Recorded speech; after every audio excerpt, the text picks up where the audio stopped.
ایسے امام اعظم ابو حنیفہ بیٹھے تھے، ان کے پاس چند مہمان آئے، توجہ رکھنا، ان مہمانوں کو ان نے دودھ منگوایا۔ دودھ اس جیسے آج کل چائے ہے نا، زمانہ بدلا ہے تو دودھ میں ملاوٹ آ گئی ہے، وہ زمانہ خالص تھا تو دودھ بھی خالص ملتے تھے۔ تو ہوٹل میں جا کر بتایا گیا کہ دودھ چاہیے، تو ہوٹل والے نے اپنے شاگرد کو بھیجا، وہ دودھ اس زمانے کے کپوں میں لے کر آیا۔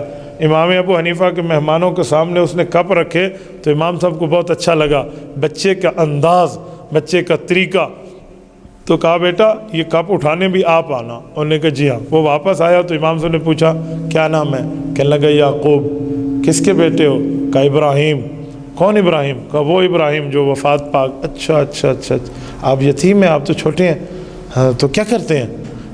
حضرت میں تو اس ہوٹل پہ کام کرتا ہوں، ایک ہفتے کا مجھے ایک یا پتہ نہیں 2 درہم ایک ہفتے کا ملتا ہے، امی کو جا کر دیتا ہوں، ہمارے گھر کا گزر بسر چلتا ہے۔ امام صاحب نے کہا بیٹا ایک کام کرو، آپ کو اللہ نے صلاحیت سے نوازا ہے، ایک وقت آئے گا اللہ آپ کو بہت بڑا رتبہ دیں گے، آپ یہ ہوٹل چھوڑ دو۔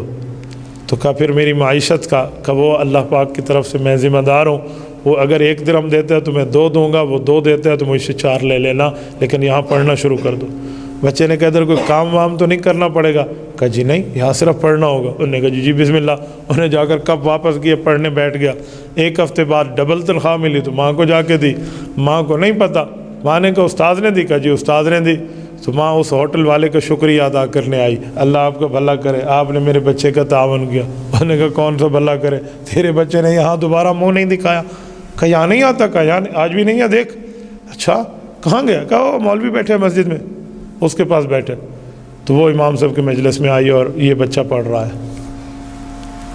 کہا یعقوب، کہا ابو استاد سے اجازت لیں، کہ میرے استاد سے بات کرا، کہ میں ان کی والدہ ہوں، آپ نے کون سا ظلم کیا ہے، ہم آپ کو شکریہ تو ادا کرتے ہیں کہ آپ نے 2-4 روپے زیادہ دے دیے، لیکن آپ کب تک دیں گے؟ آپ مولوی ہیں، یہ مولوی بنے گا تو کھائے گا کہاں سے؟ یہ اس زمانے کی بیماری چلی آ رہی ہے، تو میں اپنے بچے کو یہاں نہیں پڑھنے دیتی، آپ اسے نکالو۔ پکڑا اور اس کو جا کے ہوٹل پہ بٹھا دیا۔ امام صاحب کے پھر مہمان آئے تو دوبارہ اسی طرح بچہ آیا تو امام صاحب نے کہا بیٹا بیٹھ جا، تنخواہ کتنی؟ کا جی 3 درہم کا، مجھ سے 5 لے لینا، بیٹھ جا یہاں۔ ایک بار پھر بیٹھ گیا۔ اب کی بار امی کو پتہ چلا تو امی پھر آئی تو امام صاحب نے ماں کو بڑی لجاجت سے کہا کہ آپ میرے لیے قابل احترام ہیں، میری بڑی بہن ہے، میری گزارش مانیں، اس بچے کو یہاں بٹھا دیں۔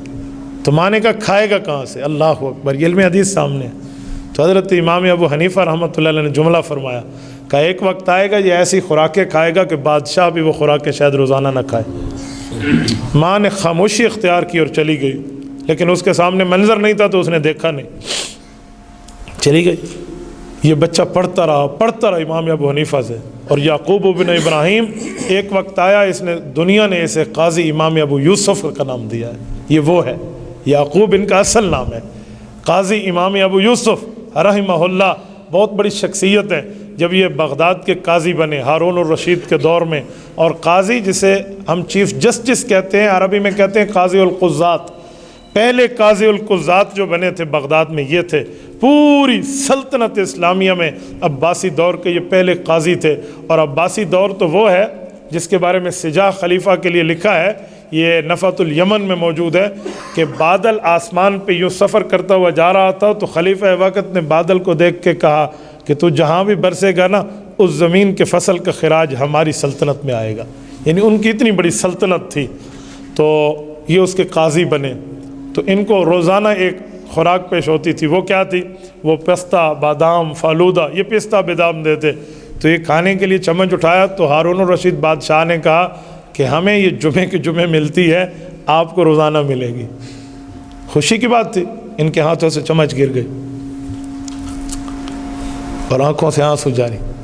تو بادشاہ نے سمجھا خوراک پسند نہیں آئی اور یہ رونے لگے، کہ کیا ہوا، ہم سے کچھ آپ کی عزت میں کمی ہوئی ہے؟ کہ نہیں۔ رحمہ اللہ علی استاذی، اللہ میرے استاذ امام ابو حنیفہ پہ رحمت نازل کرے، اس نے میری اماں کو کہا تھا ایک وقت آئے گا یہ وہ خوراک کھائے گا جو بادشاہوں کو نہیں ملے گی۔ آج میں اپنی آنکھوں سے دیکھ رہا ہوں، یہ وہ شخص